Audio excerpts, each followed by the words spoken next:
Hey, secret friends, welcome back to the Spotlight. This is, of course, our show where we talk to the people who make the things that we love. And we have a returning champion today, a gentleman who we talked to about a year ago, who I'm an extremely big fan of, and Peter, who hasn't had a chance to meet yet. But this is Brian Volk Weiss. Brian, how are you? I'm all right. Thank you for having me back. I never take that for granted. Oh, awesome. Good deal. Well, I'm gonna, as I was saying in the pre-roll, you and I talked before. I know a lot of your backstory. I know a lot of your really great work. You've worked in film and television for a lot of years, but you kind of took the world by storm, in the last year or so by being the first truly amazing vendor of 6-inch Star Trek action figures since the early 2000s when Diamond Select had the line. And just this very week or excuse me, just last week, I finally got mine. So before I jump into asking you any questions, I'm gonna do a little show and tell. Now, this is one of our few representations where we do video because when we talk to somebody who is super exciting, we want people to be able to see it as opposed to just hearing it. But you're on video, not live, but I'm going to show you what I got from the cruise. Hey, can I take a picture? Please do. I love posting these. They make me Fire away. so happy. Hold on. Get a little focus. Oh, that's great. I You love got it. this. Kirk is a Romulan, the exclusive from Star Trek The Cruise. We got two because it was my wife and I, and the other one I gave to Peter because Peter is my guy. We've been working together 5 years, and he's not been able to be on the cruise, so I was glad I was able to share that with him. Secondly, and this is great for Peter's background, we have the very ill-fated Captain Rachel Garrett. Her head is intact, though she does come with a swap out head that is not.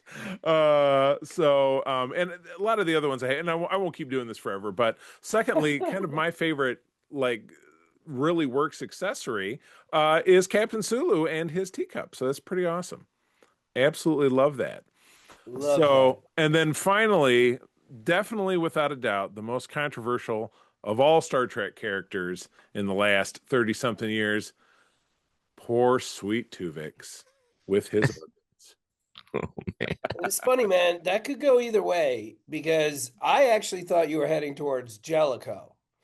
Oh, But you're he's back. right. He's back there. Tuvix might be the only person more controversial than Jellicoe. I'd say so. And with Tuvix, I mean, we could certainly pontificate on the particulars of that episode and kind of what happened to him. But Jellicoe, very misunderstood, I think, because he's I just agree. different than Picard. And I know when I saw that episode when I was a teenager, I'm like, what a jerk. He's being mean to Riker. Riker's my favorite character. But when you really look at it, he really got the job done. So I am not somebody who piles on Jellicoe. Not at Happy to all. hear Okay. All right. Except when it's for a friendly ribbing. Yeah, friendly ribbing. Yes. You can tell that guy has such a great sense of humor. All, Exactly. all right, Brian, let's talk about Wave One. Now, I was super psyched. I ordered it from you directly because, again, I grew up in a small business as well. I believe in supporting small business you. as opposed to going through Amazon because they don't need my money. And by supporting this, that's how we're going to help it grow. So I was glad to do that. But I was certainly surprised because I'd never heard it before. But I was also really kind of empowered by the fact that this line was delayed in shipping because, as the story goes, when it arrived on our shores, when your people took a look at it, the quality wasn't right, and so you stopped and you had it redone. Tell me about kind of what all that means and kind of where we are with that whole process. I think it's kind of an amazing story. So, I mean, it's real simple. They came in, and part of the problem was, this was going on around Christmas. So, every day fewer and fewer people were at the warehouse, fewer and fewer people were inspecting. So the timing couldn't have been worse. But long story short, we're used to seeing, maybe one in every 40 figures having an issue. Our initial look at everything, it was about one in 25 had an issue. So we knew there was an issue. And we started going through them every 25 to make sure we were catching bad ones. We started shipping. we'd shipped less than 500. We probably shipped about somewhere between 285 and 325 figures. And by this point, I was on my family vacation in Japan. Oh man. Uh, so I'll just tell you from my point of view, I was in the middle of Japan at like this gorgeous open air museum with my family, and we're waiting online for something. And I look at my phone, I go to Instagram the way I do a billion times a day, like anyone. And Right. this guy had posted a picture of art, and it's not funny, but it's funny. This Understood. guy had posted a picture of Archer, and he goes, "Did I order Captain Archer or a drunk Herman Munster?" No, oh my God. I'm sorry. I'm sorry. So I saw that, and I'm like, uh-oh. So I organized hastily a Zoom with my colleagues who are involved with our consumer products. And I made a decision on the Zoom to stop shipping. Did I think we'd stop for months? No, I did not. But I did not want to ship a single other figure until we knew how big the problem was. Within a day or two, maybe even the same day, we realized we had a huge, huge problem. So, as you know, I can tell, I made that video from the museum basically saying, less than an hour after I saw the drunk Herman Munster picture, I announced to the world what my knee-jerk reaction was, which is usually very dangerous because the more facts you get, they usually, luckily, this was, luckily for my guess, unluckily for the company, a worst case scenario was delivered. So luckily, shutting down shipping was the right move. And then to squeeze a couple weeks worth of drama into a simple sentence, um, we started working with talking to the factory 3 to 5 times a day instead of once a day. We had people go to the factory. We had never had to send anybody to the factory before. Like we worked with pretty much the same factory forever, or 4 years, and never had a problem. So we started doing all of these things, and we were very clear that, to put it diplomatically, we were not happy. And like I said, this factory has all of our business, and that's evolving now as we're getting into wave two and wave three and other things. But long story short, we basically said, hey, we're pretty sure we're a reasonably big client. Um, Not only do you have to fix this, which, and by the way, they agreed to fix it immediately. I think when they agreed to fix it, they thought we would start shipping again in May or June or even July. And we were like, no, no, no, no, no. So we negotiated with them, and we agreed that shipping would restart in February or in March, and Mm-hmm. it did. And it did. Yeah. And I got it. I was a late orderer because I kind of bounced around and I was going to do the Amazon route, and then they canceled all of my stuff. So I thought instead of reordering with them, I'm just going to order direct. I want to give that money right to Brian. And I've already pre-ordered Wave 2 for that exact same reason. And we appreciate that more than simple words right now could say. We're very grateful. Well, and I'll never do it any other way because yeah, you stepped up for something that I don't know that anybody would have done it in quite an expeditious fashion. So I'm very impressed. I'm very Yeah, impressed. I'm very gratified Yeah. to support you and do business with you as a consumer. And yeah, well, very kind. I'll stop gushing and I'll let Peter talk. Peter, go for it. No problem. Um, so one of the things that you guys announced recently was the with all of the original series figures coming out, was that there would be parts to build not just like part of the bridge, like we saw with some of the Enterprise sets back in 2000 in the early 2000s, but like the entire bridge, which for those of us who like the sets is just like insane. Um, like that's just really cool. Um, so where did the idea and how did that develop? Ooh, oh I boy. happen to have this right Gasp! here. Oh my Oh man. God. Just to give you a sense of scale. Holy cow. It's the real deal. It's That's the real deal. Hey, that did is your Garrett awesome. have the chunk of metal in her head? I didn't see. No, no, that that Oh, that was that one's off to the side. That's living okay. Garrett still, That's yeah. living Garrett. I know she's better when she was live. Um, yeah, I mean it's interesting. There's a fair amount of answers. So number one, because of Toys That Made Us, I always Yeah. joke, but it's not a joke. It's just not literally true. But I'm serious when I say this. Toys That Made Us was basically my business school. I didn't have to work at Hasbro or Mattel for 10 years to learn how it worked. Like I learned so much from toy. Like there is Yeah. so much in Toys That Made Us in our Star Trek line, like little nuggets that I learned. One of the things that I learned was the importance to the GI Joe community at the time up until today, the importance of the USS flag. Oh, baby. Because what the USS flag did when it came out was it basically kind of like unified all the collectors of GI Joe. What it does to this day is it's kind of it gives everybody a goal. Like, if I'm going to collect GI Joe, I'm not really a GI Joe collector. It's not done. It's like Muslims going to Mecca. Like you need a flag. Yep. So like I've had a flag for about 5 years. I'm missing 6 parts. Oh, I've man, been that's not working on much. those 6 parts. It's not much, but like 2 of those parts are $200 up and up.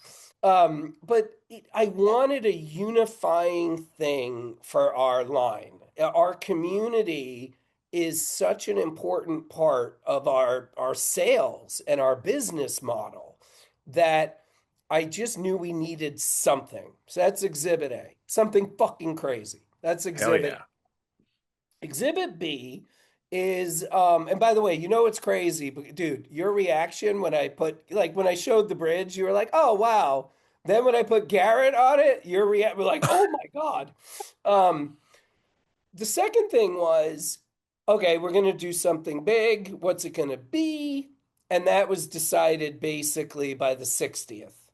So it just made sense. It's the 60th anniversary, so everybody's kind of in the mood.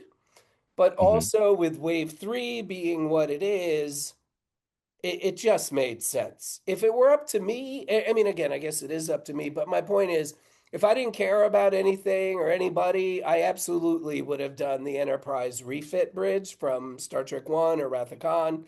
Yeah, baby. Um, Yep. but it's not all about me.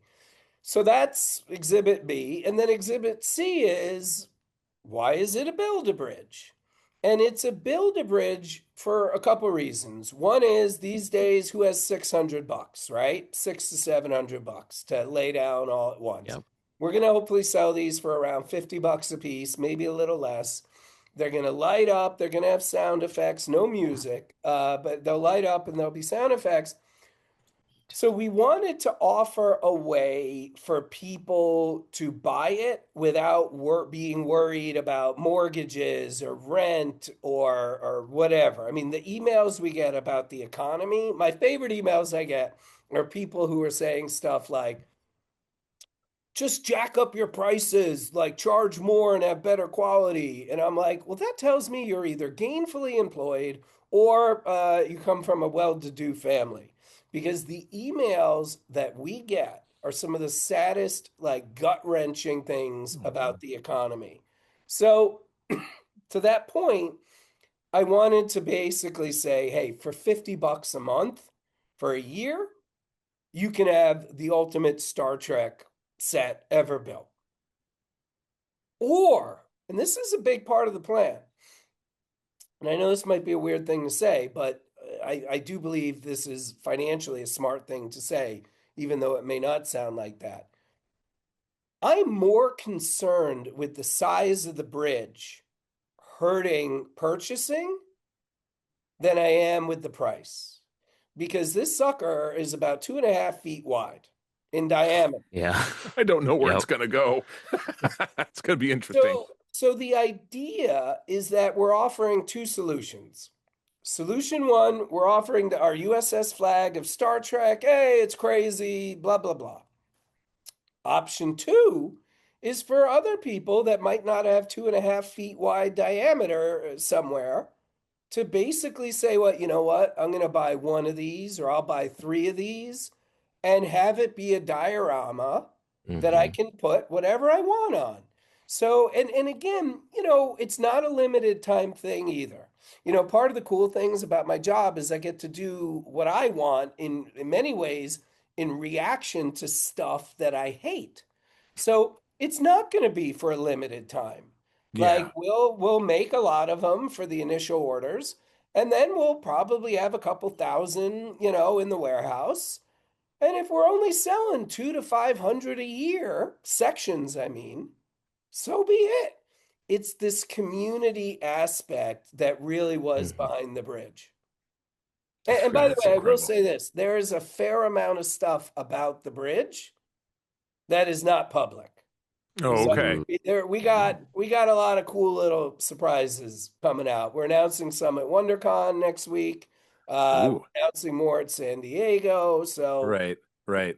some tricks. We still got Oh some my God. tricks. Some tricks in the bag. Well, we'll take a little dog leg outside of talking about figures because you and I have chatted a little bit back and forth on Instagram. I'll let you know that Peter and I on Code 47, which is our Star Trek podcast, talked the entire 11-part center seat within the last several months.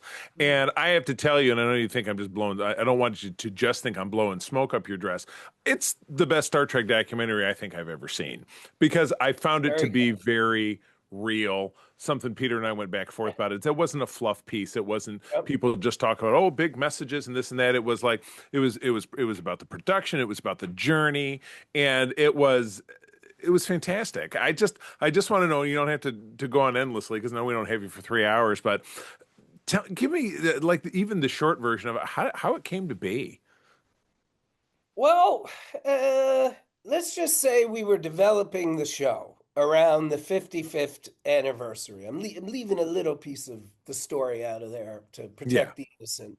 very But good. that said, the way we initially were planning on doing it didn't pan out. So luckily, we're a big enough company where we could finance the show ourselves. And Mhm. that's what we did. So we self-financed it, and then, we got a deal at History Channel in the US, we got a deal at Bell in Canada, we got a lot of deals in Europe, a couple in Asia, and that's how we did it. That's how it came together.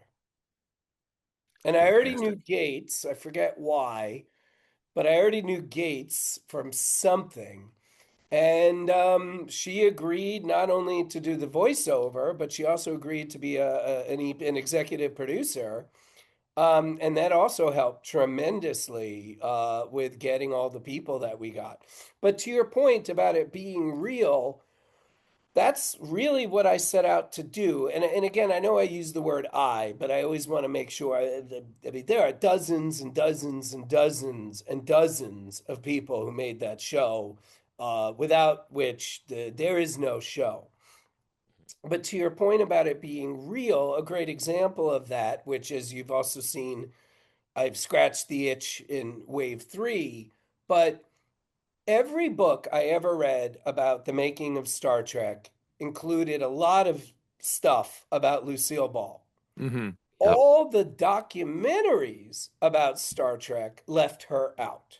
Absolutely. Yep. They did.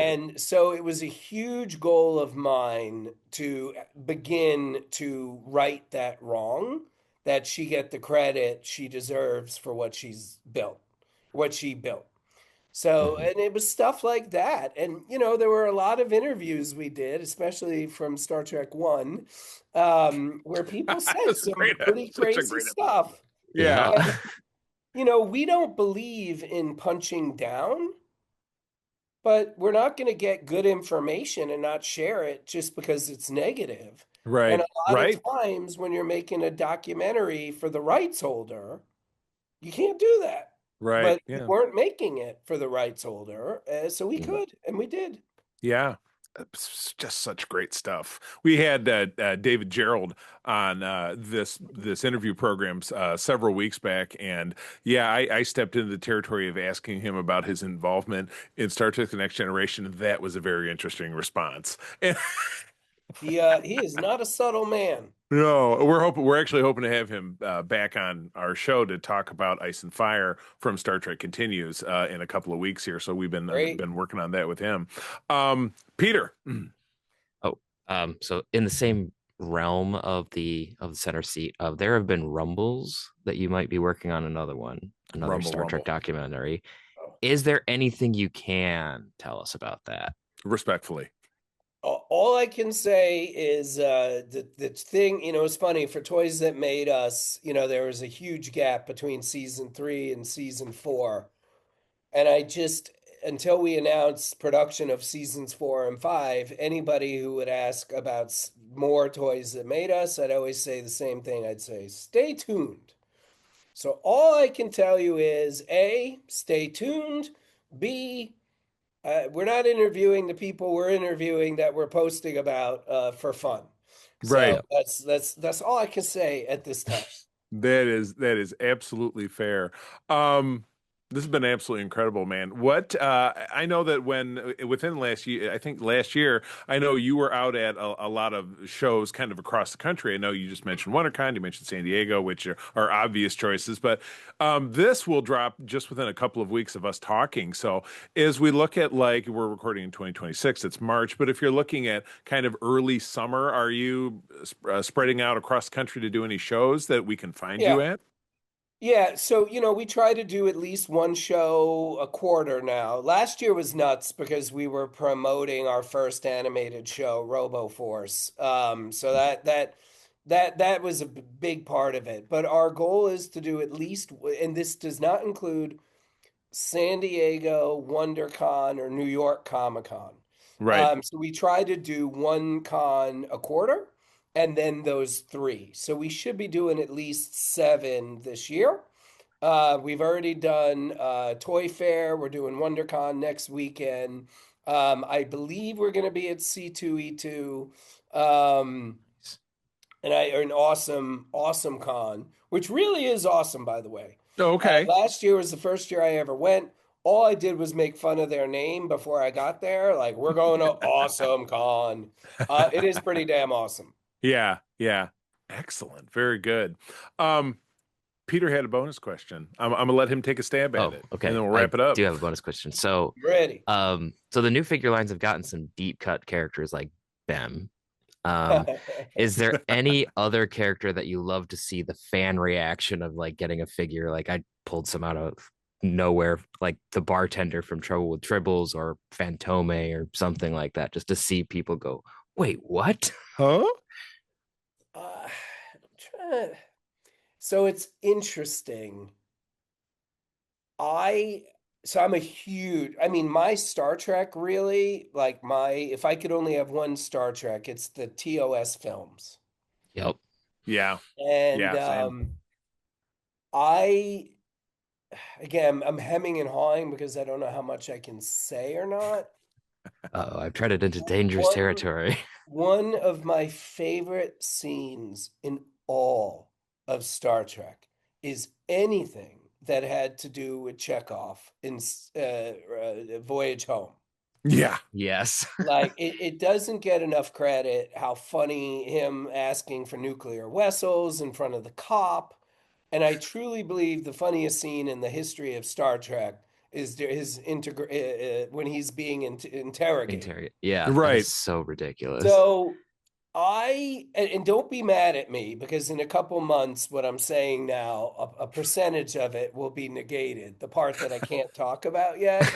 Okay. Um, But that said, I am very excited to be doing a Chekhov, not in his TOS or Maroons. No offense, Peter. That's totally Um, fine. so that I'm very excited about that. Excellent. Nice. Yeah, and Very I do good. again because I don't want you to be mad at me.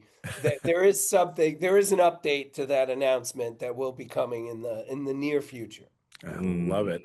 Mm.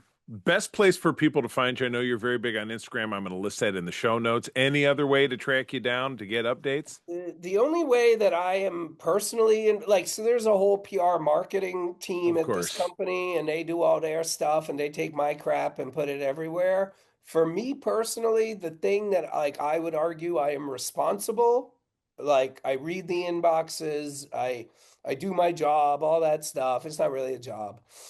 Is Instagram. I know Gotcha. Instagram puts my shit on Facebook. For anybody out there, like, why doesn't Brian get back to me? It's because you probably did it on Facebook. Yeah.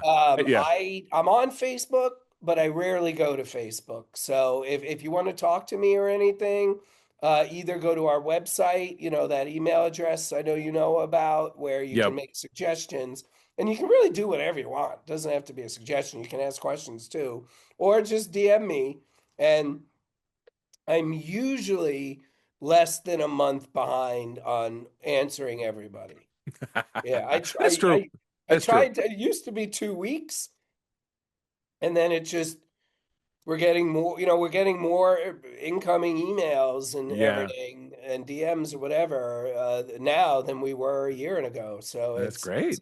it's getting It's good harder to stuff. keep up, but I All right. answer them all myself. Yeah. I love it. No, and you've been great with me personally, and I'm sure I'm a pest. So thank No, you for not at all. Not being at all. back on here with If us. I thought you were a pest, you would know I thought that. Okay, Yeah. that's good to know. For my own edification, because I pre-ordered Wave 2, any kind of time frame on when you think those are going to drop? Q4. Q4 Yep. and Wave 3 will we see that within the 60th? So within the next few months or before the end of the year? The on sale? Yes. Yes. Okay. Delivery? No. Okay. Our goal is because of the Wave 1 fiasco, Wave 2 is delayed by anywhere from 30 to 90 days. So we're still working.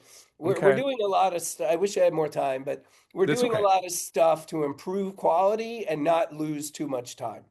Gotcha. Starting next year, our goal is to release a wave in Q1, hopefully February-ish, and a wave in Q4, hopefully November-ish.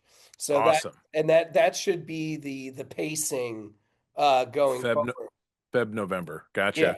And the bridge segment somewhere the bridge project somewhere in between.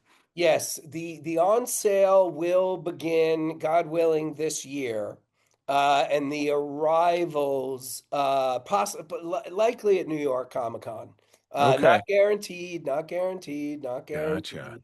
By the way, my favorite thing is when people make accusations based on other people talking on Reddit or other Oh, people Reddit. talking Yeah. on social, and they'll be like, Yeah. "You said blah blah blah," and I'll be like, well, you send me anywhere, video or article, where I said that, and I will give you Star Trek toys for free for the rest of your life. And this may surprise you. Not one person has been able to send me anything. So Aha. I have to be Even with that careful when I massive say this incentive. stuff.